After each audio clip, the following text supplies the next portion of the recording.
So the Rookie of the Year race is extremely, extremely close right now. Maybe it isn't. Maybe it isn't. And there are a lot of people that are thinking, yeah, it's heavily skewed in one way. And I'm keeping my eye on things. I'm looking at the opinions of the people that matter. And it does look like this is going to be a landslide. Maybe not in the way that a lot of people think, though. But before we get on to, if you guys are new to the channel, subscribe. We're trying to hit 18.6k by the end of the day, and we are only 12 subscribers off. So, we've seen this right here. We have seen Caitlin Clark and Angel Reese. And again, they're both incredible rookies. Like, let's put it like that.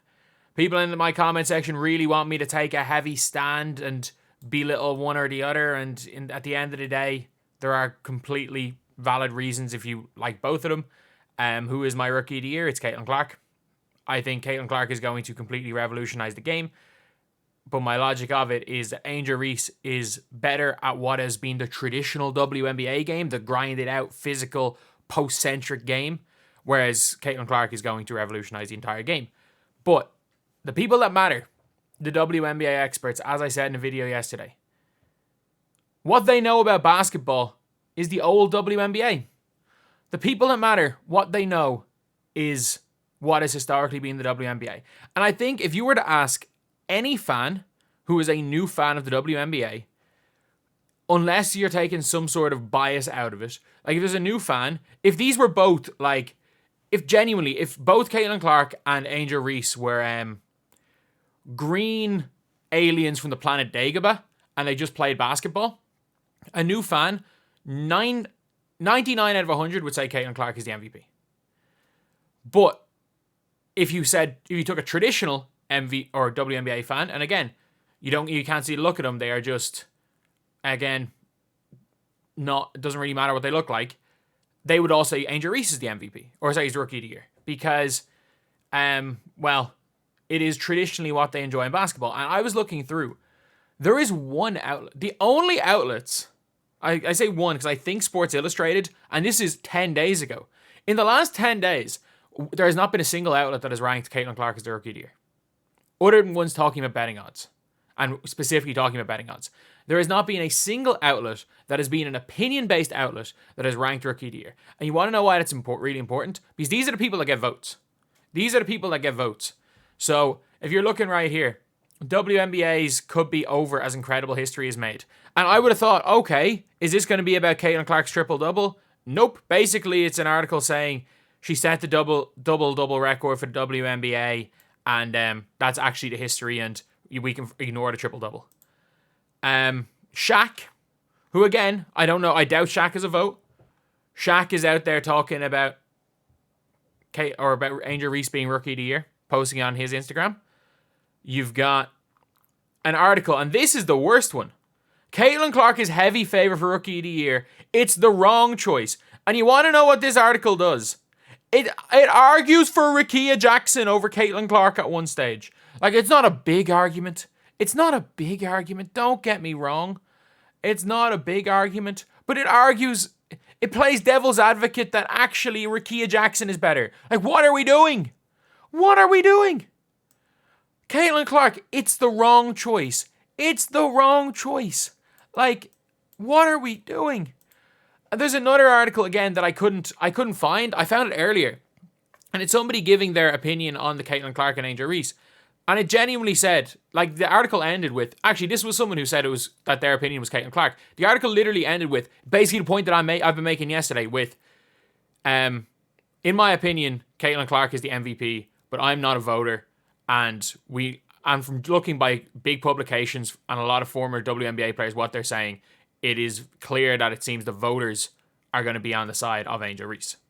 And that is my opinion too. I think if you were to ask me who I think is going to win Rookie of the Year, I think it's going to be Angel Reese.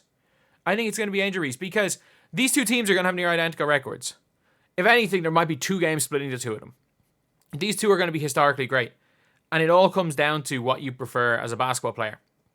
And I think, again, the last time we've seen a guard hasn't won MVP since 2009. Since 2009. The voters in this league do not value guard play. A point guard has never won MVP. Don't go to twist it. Like, Sue Bird never won an MVP. The greatest point guard of all time never won an MVP. So this is a league where their voters have historically not liked guards. So, again, believe it or not, the hype season, the argument for Caitlin Clark, Caitlin is not carrying the WNBA on her back exactly as much as she's building on the progress the league spent. Of course. Building on the progress, like, they didn't get 6 times the All-Star votes. And her teammate didn't get 6 times the All-Star votes as A'ja Wilson got last year.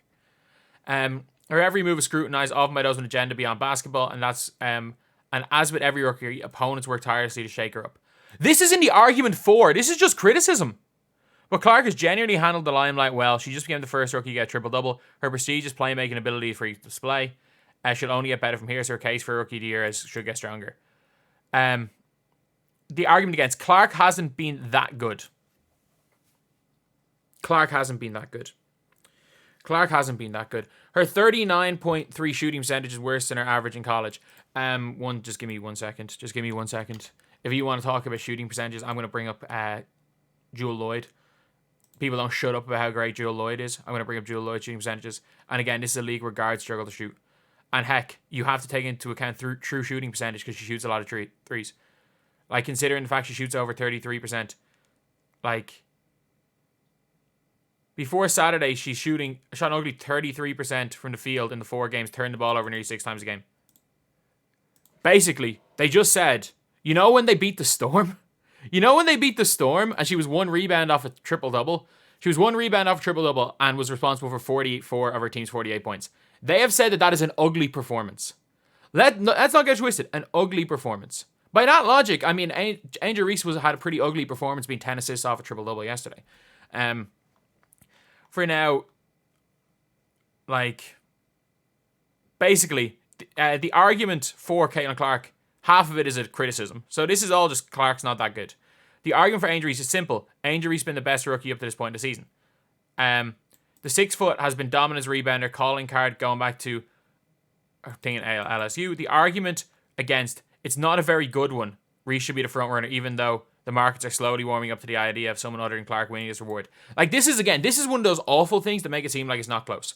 This is one of those, we're going to talk crap about Caitlin Clark. And this first line sums it up as well. Clark is not carrying the WNBA on her back as much as she's building on the progress the league spent years making before she came along.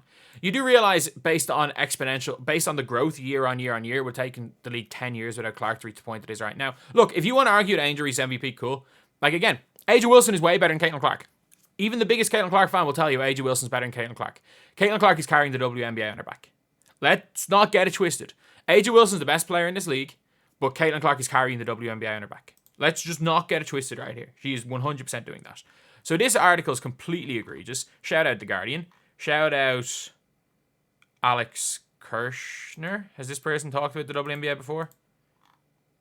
He's a writer based on LA.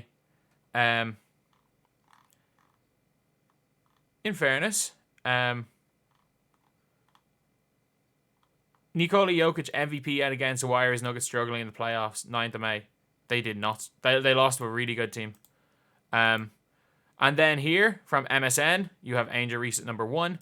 From CBS Sports, you've got Angel Reese at number 1 about the double-doubles.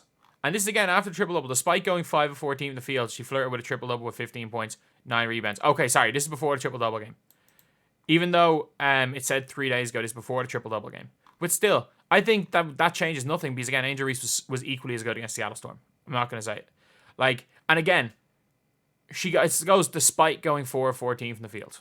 Despite going 4 of 14. So, even before praising Caitlin Clark, despite going 4 of 14. Like, Reese set a new WNBA record.